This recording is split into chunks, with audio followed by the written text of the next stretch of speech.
sponsored by the Engineering Physical Sciences Research Council and the UK Home Office. So the point here is UK, there is a big problem of illegal immigrants. People try to get into UK for some reason. And when they get to Europe, they always want to go to UK. So it's a big problem for them. This is an area where you can see people try to hide in lorries. And then it's a matter of just searching for these people and trying to put back them again somewhere else. So there are about 9, this is just one ferry port, Calais. This is the port between France and UK. So you have about 900,000 lorries per year, and then there's about 3,500 lorries that detect some people inside. So what they want to do is they want to avoid this. They want to try to find a solution for these things. Now the way at the moment they do is they have equipment that does to some extent help. So they have heartbeat detectors. So what they do is they put these outside the lorries. If someone's inside, you can detect their heartbeat. Of course, if the person is alive, they will have a heartbeat. So you can detect heartbeat detectors using this.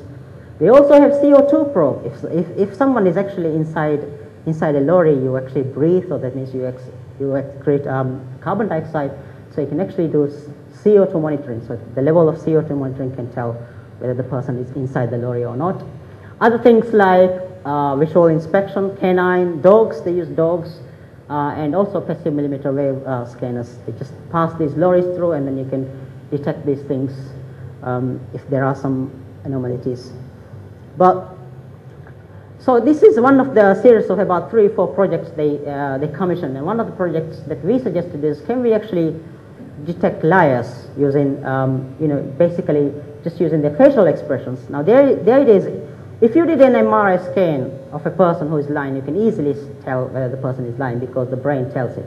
But the problem is we want to develop a non-invasive, so someone who doesn't know that they is being videoed, what we want to do is we want to tell whether the person is lying. So here's in the visual domain, the experiments we are currently doing, as I said before. We're looking at different facial expressions, and we got some sample data where we basically recruit people and ask them to deliberately lie about a story and then tell a story. And then we video them and we analyze their videos. Essentially, the idea here is actually very, very simple. Basically, you break down all your facial expressions into individual expressions, and you look for patterns in these expressions. So what we call action units. Each person will have different action units depending on the way they laugh and they smile. So we take these things and we break down these into action units and look for patterns in these action units. And in the thermal domain, of course, it's very different, because in the thermal domain we look for temperature changes around the eye and the nose area and things like that. And you can say, so this is a lie response from the thermal domain, and this is the truth response from the thermal domain. So you can see. This is still a work in progress project, and we hope we can get fairly good results. This is a project that one of my PhD students is currently working. So this is something that he did actually last week. So I thought I'll just put this in. So what he's trying to do is he's trying to develop an intelligent avatar. So this avatar is intelligent, so that you can go into this and then you can check. You can basically check this avatar, and then he will reply you back, okay, with facial expressions. So let me just show you this video. Hello there. So you see, when he says hi, it says hello back. My name is George. Hi, Mike. I know someone else named Mike too. Awesome.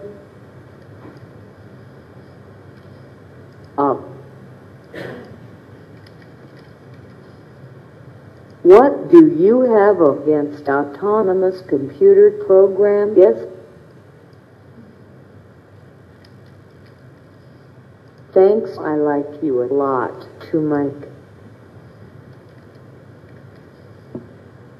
See you later.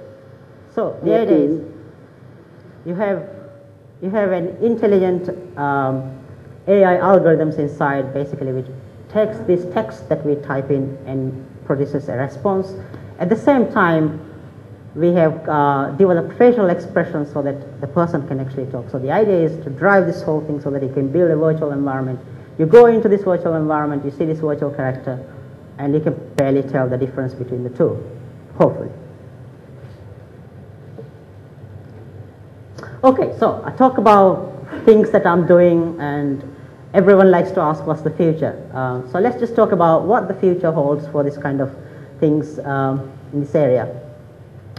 Now, in graphics, in computer graphics area, there are a lot of ad hoc techniques. The reason is because it's driven mainly by industry. So you have industrial needs, you have movie makers, you have computer games people, so it also caters very well for the industrial needs. And in the short term, we're going to see a lot of things that will actually break the Uncanny Valley that I was talking about. People can create graphics that actually beat the Uncanny Valley these days. But in the short term, in the next 50 years or so, we're going to see a lot of these things which will break the Uncanny Valley. And then it's going to help us advance, for example, in facial dynamics, so we can create very, very realistic facial dynamics so that we can hardly tell the difference easily, and then it will probably help us to understand more about psychology, understand some kind of diseases, things like Alzheimer's and Parkinson's disease, and also things like emotion recognition in sufferers and depression, people with depression. So the way, these are my ideas, this might not be right or wrong, I don't know, but I think this is a kind of my to-do list of projects that I wish I could do in the next coming years. So let's say monitoring health. So if you say, it's like a mirror on the wall, you go to this, basically to this mirror or something, and it says, can you tell me what's wrong really? So it's like a virtual doctor. You know, you look at a camera, you show your face, and then through the direct face reading and facial expressions, it could tell me at least basically what's wrong with me, you know, what kind of diseases that I have, whether I have any kind of things that I should be worried about. Security, could we actually tell what people are thinking through their face? Is that possible? I don't know, maybe. Personal care, how do we measure the beauty of the face in front of a camera? How do we know the tiredness, how much tired we are by just looking at a camera? So this can develop like things like makeup, so that people can wear better makeup depending on the day, you know, so those things. And also the ultimate kind of entertainment, virtual W3.